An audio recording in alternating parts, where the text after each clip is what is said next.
Friends, मैं हूं Garima Verma. Welcome to my YouTube channel Garima Learnex. Friends, आज के इस वीडियो के अंदर हम लोग बात करेंगे मूवमेंट, स्क्यूनेस और कर्टोसिस की। इनके सिर्फ इस वीडियो में हम लोग इंट्रोडक्शन पर बात करेंगे। किस पर? सिर्फ और सिर्फ इसके इंट्रोडक्शन पर। ठीक है, बहुत मोटी मोटी बातें हम लोग सिर्फ इस वीडियो में इन तीनों के बारे में पढ़ेंगे, क्योंकि अक्सर ये तीनों एक साथ ही आपको दिखने को मिलते हैं। ठीक है ना। मेरे चैनल पर मूवमेंट्स और स्क्यूनेस कर्टोसिस के नाम से पूरे का पूरे एक प्लेलिस्ट है, जिसका लिंक मैं आपको मेरे ऊपर आई टैब पर भी दे रही हूँ और मेरे एंड स्क्रीन पर भी आपको मिलेगा। साथ में मेरे डिस्क्रिप्शन बॉक्स में भी उस प्लेलिस्ट का लिंक आपको मिल जाएगा। तो उसमें मैंने इन सब पर अलग अलग भी वीडियोस बनाई हैं, क्वेश्चंस किए हैं। ठीक है ना। लेकिन इस वीडियो में हम लोग सिर्फ इसके इंट्रोडक्शंस की बात करेंगे। तो चलिए स्टार्ट करते हैं आज की इस वीडियो को। चलिए पहले हम लोग बात करेंगे मूवमेंट की। मूवमेंट को हम लोग हिंदी में कहते हैं घूर्ण। क्या कहते हैं? घूर्ण। स्क्यूनेस का मतलब होता है विषमता। स्क्यूनेस का मतलब क्या है? विषमता या फिर विकृति। और कर्टोसिस का मतलब होता है ककुद्धता। देखो, मैं जो आपको पढ़ाऊंगी हिंदी और इंग्लिश दोनों में कंबाइंड होकर पढ़ाऊंगी, जिससे इंग्लिश वाले भी समझ सके और हिंदी वाले भी। ठीक है। तो अब बात करेंगे सबसे पहले इसकी मूवमेंट की। मूवमेंट और स्क्यूनेस से पहले मैं आपको बता दूं, आपने देखो ग्राफ तो आप सबने पढ़े हैं। आपने ग्राफ तो पढ़े हैं। तो ग्राफ के अपने शेप्स आप जानते हो अच्छे से, कोई दिक्कत नहीं है। कभी कोई ग्राफ ऐसे आ सकता है ना। कोई ग्राफ आपका ऐसे भी आ सकता है ना। आपने ओजाइव्स पढ़े होंगे ऐसे और ऐसे, मतलब बहुत सारे शेप आपके पास होते हैं, है ना। जो मूवमेंट है ये आपको क्या बताता है? मूवमेंट, स्क्यूनेस, जो कर्टोसिस है, ये ग्राफ के फैलाव कितना है, ग्राफ का आकार क्या है ना, और उसका झुकाव कितना है। ये सब बातें आपको मूवमेंट, स्क्यूनेस और कर्टोसिस बताते हैं। ठीक है। तो बात अगर हम करते हैं घूर्णन की, यानी कि मूवमेंट्स की, तो ये डाटा का क्या बताता है आपको? ये डेटा का आपको फैलाव बताता है ना। डेटा का फैलाव कैसा है, उसका झुकाव कैसा है, उसका आकार कैसा है ना, इन सबको बताता है। मूवमेंट जो होता है वो हमेशा एक ही सिर्फ पॉइंट पर निकलता है। मूवमेंट जो है वो सिर्फ एक ही पॉइंट के बारे में निकलता है। यानी मूवमेंट क्या होता है? सिर्फ एक ही पॉइंट के बारे में निकलता है। पॉइंट के बारे में निकलता है।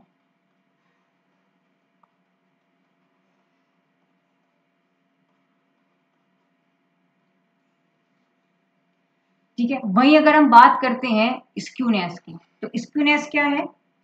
स्क्यूनेस आपके बताता है कि ग्राफ का बैलेंस क्या है, यानी ग्राफ का बैलेंस बताता है। स्क्यूनेस क्या बताता है? उसका बैलेंसिंग फैक्ट क्या है, वो चीज बताता है। ठीक है। यानी कि उसकी जो टेल है उसको चेक करके बताता है। ठीक है, बात यहां तक समझ में आई। कर्टोसिस क्या बताता है? कर्टोसिस ये बताता है कि ग्राफ कितना नुकीला है। कर्टोसिस क्या बताता है? कि ग्राफ कितना नुकीला है या चपटा है, किस, है ना, समझ रहे हो कैसा है। अब यहां समझें आप, जो ग्राफ जो स्क्यूनेस है, स्क्यूनेस की कंडीशंस जो होती हैं वो तीन होती हैं। स्क्यूनेस की जो कंडीशंस हैं वो कितनी होती हैं? तीन होती हैं। एक तो होता है पॉजिटिव स्क्यूनेस, पॉजिटिव स्क्यूनेस। एक होता है आपके पास नेगेटिव स्क्यूनेस, और एक होता है आपके पास जीरो स्क्यूनेस। क्या होता है? Zero skewness. पॉजिटिव स्क्यूनेस की अगर मैं बात करती हूं तो इसका ग्राफ कुछ ऐसे होता है पॉजिटिव स्क्यू का। यानी कि जो आपका ग्राफ होगा ना, ग्राफ जो है कुछ ऐसे होगा कि आपका टेल जो जाएगा वो राइट साइड में जाएगा। ठीक है। और जो नेगेटिव है स्क्यूनेस, इसका जो टेल जाएगा वो आपका लेफ्ट की तरफ जाएगा। और जीरो कर्टोसिस क्या होता है? जीरो कर्टोसिस आपका फुल्ली बैलेंस में रहता है। जो जीरो कर्टोसिस है, सॉरी, जीरो स्क्यूनेस है, वो क्या रहता है? आपका फुल्ली बैलेंस में रहता है, इस तरीके से। ठीक है, यहां तक बात समझ में आ रही है आपकी? यानी आपका ये क्या चीजें बताता है, देखो ये टेल का जो झुकाव है, यानी कि ये आपका देखो ये है, इधर नेगेटिव होता है और इधर पॉजिटिव होता है। ये तो आप समझते हो ना, ग्राफ के अंदर ये नेगेटिव होता है, ये पॉजिटिव होता है, ये नेगेटिव होता है और ये इधर पॉजिटिव होता है। तो पॉजिटिव जो स्क्यूनेस है वो क्या बताता है कि ग्राफ का जो टेल है वो राइट साइड में है ना, वो राइट साइड में है। स्क्यूनेस क्या बताता है, स्क्यूनेस की क्या पहचान है कि जो उसकी टेल है वो कहाँ है आपकी, वो लेफ्ट में है, ठीक है। और यहाँ सब चीजें ये एक तरीके से मैं कह सकती हूँ कि ये सिमेट्रिक होता है ना, सिमेट्रिक होता है, मतलब एक तरीके से एक अगर मैं इसे बीच में से ऐसे काटूं ना तो एक दूसरे के ऊपर ये कवर्ड हो जाएगा कंप्लीट, है ना, ये वो चीज होगी। तो स्क्यूनेस की कंडीशन समझ में आई, तीन कंडीशंस होती हैं, पॉजिटिव, नेगेटिव और जीरो। ओके, तो आपको क्या पहचान करना है। अच्छा मैं एक चीज बता दूं कि ये जो झुकाव होता है ना, ये जो होता है, ये जो आप दिख रहा है, इसे हम क्या कहते हैं, टेल कहते हैं, टेल। और ये क्या होता है, इसकी पीक वैल्यू होती है, पीक, ये जो ऊपर उठा हुआ रहता है इसे हम क्या कहते हैं, पीक कहते हैं। तो यहाँ तक बात समझ में आई। अगर मैं एग्जाम्पल्स की बात करूं, एग्जाम्पल से भी कई बार कुछ बातें आपको समझ में आ जाएंगी। पॉजिटिव स्क्यूनेस की अगर मैं बात करती हूँ तो इसका एग्जाम्पल्स बहुत अच्छा है हमारे रोजमर्रे की जिंदगी में, कि जैसे कुछ लोग क्या होते हैं, एवरेज ही कमाते हैं, है ना, एवरेज कमाते हैं।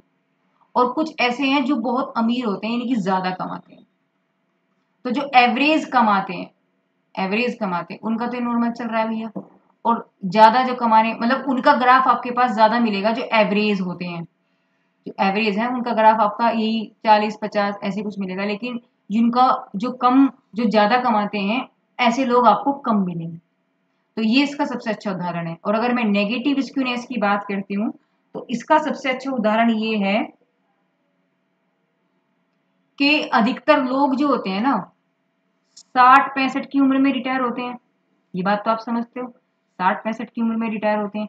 तो ये रिटायरमेंट का यहाँ आ गया आपके पास ग्राफ को। अगर मैं देखूँ ये ग्राफ में यहाँ से बनाऊं तो 10-20-30 ऐसे यहाँ 60 बैठेगा, लगभग 60-65। लेकिन कई बार क्या होता है 40-45 के बीच में भी लोग रिटायरमेंट ले लेते हैं, तो यहाँ पर ये बैठेगा, तो ये ग्राफ बैठेगा उनका।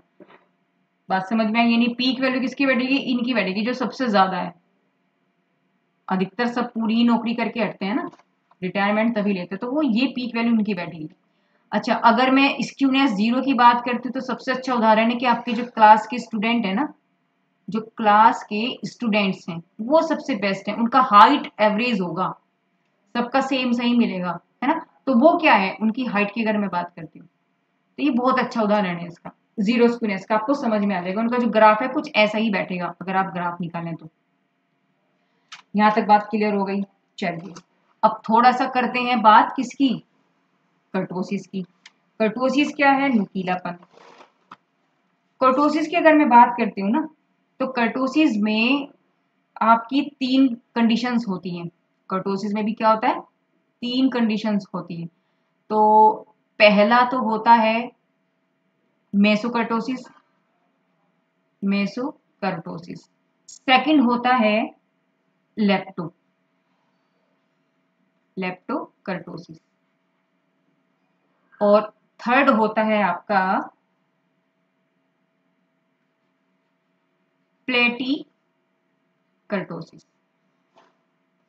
कर्टाइसिस कह सकते हैं यहाँ पर इसको, है ना।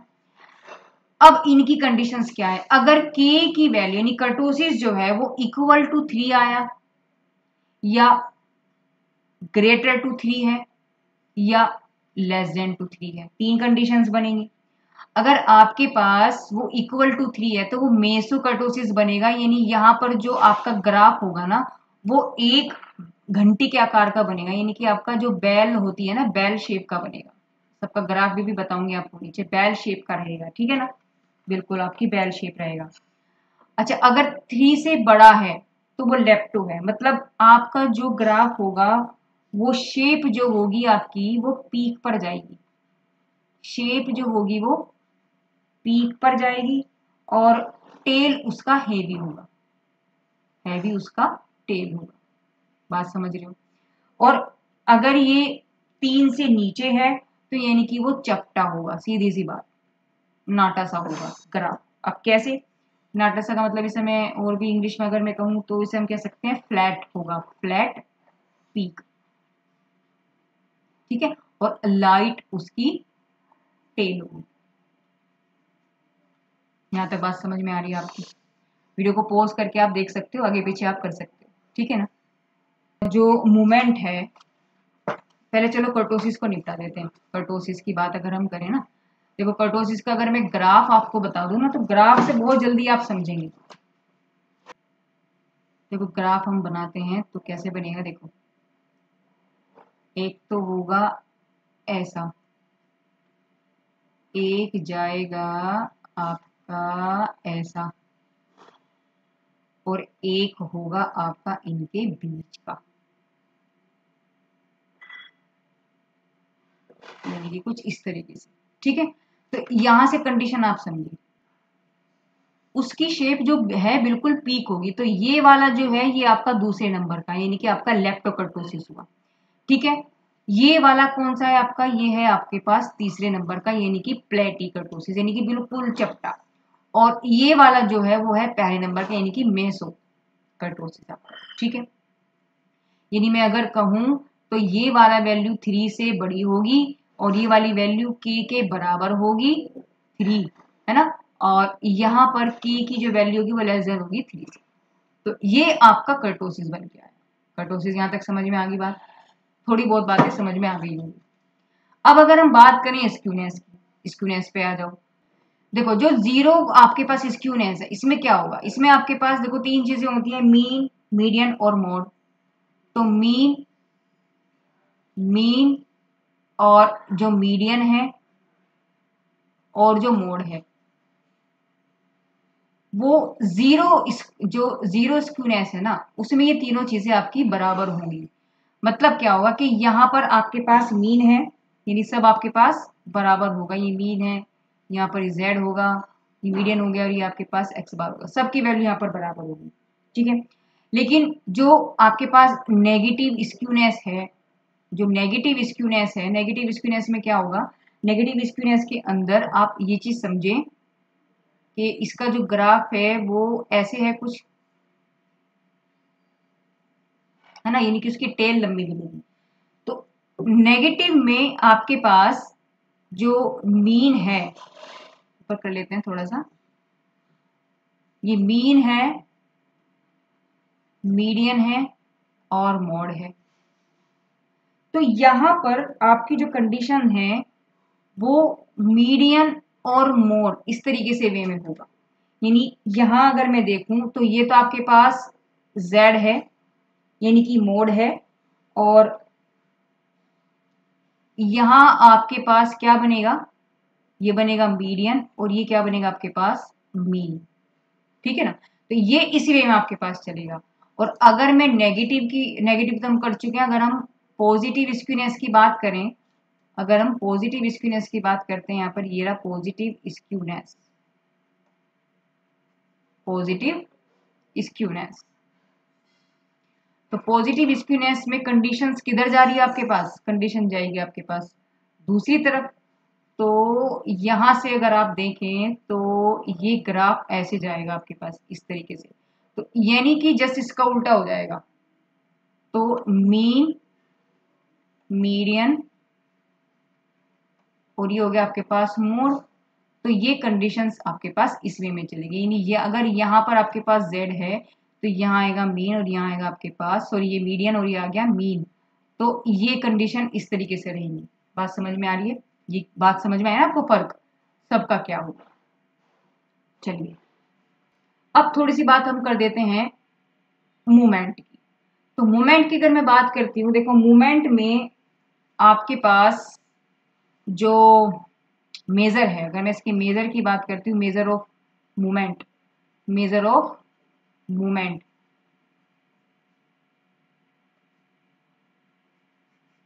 Measure of movement. तो यहां अगर मैं देखूं ये दो तरीके के होते हैं, दो वे पे जाएंगे। एक तो होगा अबाउट पॉइंट, आप एनी पॉइंट कह लो या ओरिजिन कह लो, ओरिजिन की जगह आपके पास कोई भी पॉइंट आ जाएगा, है ना। और एक होगा अबाउट मीन, अबाउट होगा मीन।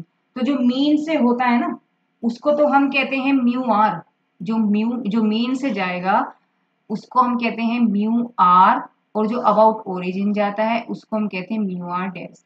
यानी सिंबोकली मूवमेंट्स को हम म्यू आर से रिप्रेजेंट करते हैं, यानी कि म्यू से करते हैं, है ना, म्यू आर से रिप्रेजेंट करते हैं। अगर मीन के अबाउट है तो म्यू आर होगा, और अगर ओरिजिन के अबाउट है तो वो क्या होगा, म्यू आर डैश होगा। अब मूवमेंट के अगर मैं बात करूं तो मूवमेंट आपके पास सिर्फ कितने होंगे, देखो एक तो होगा mu zero, mu one, mu two, mu three और म्यू फोर। तो म्यू फाइव आपसे कोई नहीं पूछेगा, म्यू फाइव आपसे कोई नहीं पूछेगा। म्यू जीरो जो होता है ये ऑलवेज, ये आपके पास वन होता है, हमेशा के लिए वन होता है, ठीक है ना।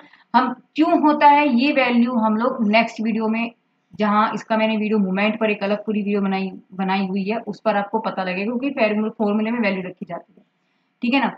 जो म्यू वन होता है ये हमेशा जीरो होता है, म्यू वन क्या होता है, ये आपके पास जीरो होता है, ऑलवेज जीरो, है ना। और ये अगर मैं कहूँ तो ये कांस्टेंट होता है, मतलब कांस्टेंट वैल्यू है ये म्यू जीरो। और म्यू टू जो बनता है वो आपका सिग्मा स्क्वायर बन के आता है, यानी कि वेरिएंस होगा, वेरिएंस होगा, ठीक है ना। और म्यू थ्री जो होता है वो होता है स्क्यूनेस, ये क्या होता है, स्क्यूनेस होता है म्यू थ्री। और म्यू फोर आपका जो बनता है वो कर्टोसिस होता है। यानी यहां से अगर आप देखें तो कंडीशंस क्या बन रही हैं कि म्यू टू जो है वो बताता है कि डाटा का फैलाव कितना है, ये क्या है कि डेटा का फैलाव कैसा है, वो ये बताता है। म्यू थ्री यानी कि जो स्क्यूनेस है वो डेटा का झुकाव बताता है, वो डेटा का झुकाव बताता है कि कितना झुकाव है। और जो कर्टोसिस है वो क्या बताता है कि वो कितना नुकीला है, यानी कि डेटा का आकार बताता है, वो क्या बताता है कि डेटा का आकार बताता है। बात समझ में आ गई, यहाँ तक आपको क्लियर है बात। तो ये थोड़ा सा इंट्रोडक्शन था, अभी और थोड़ी सी बात हम लोग करेंगे। देखो अभी जैसे मैंने आपको बताया है measure of movement, measure of movement मैंने आपको बताया है, ऐसी अभी मेजर ऑफ स्क्यूनेस थोड़ा सा पढ़ेंगे। अब हम बात करेंगे मेजर ऑफ स्क्यूनेस की, यानी कि विषमता की माप। तो विषमता की जो माप है वो चार तरीके से होती है, ठीक है। पहला क्या है, कार्ल पियर्सन्स। तो कार्ल पियर्सन्स ने अपना कोफिशिएंट ऑफ स्क्यूनेस दिया था, उन्होंने फॉर्मूला क्या बताया था, उन्होंने बोला था कि एक्स बार माइनस के मोड अपॉन सिग्मा। सिग्मा क्या है यहाँ पर, स्टैंडर्ड डेविएशन है। सिग्मा क्या है आपके पास, एस डी है, और एक्स बार क्या है आपके पास यहाँ पर, मीन होगा, ठीक है। तो आप यहाँ से स्क्यूनेस, स्क्यूनेस यानी कि एस के को आप चेक करेंगे, ठीक है ना।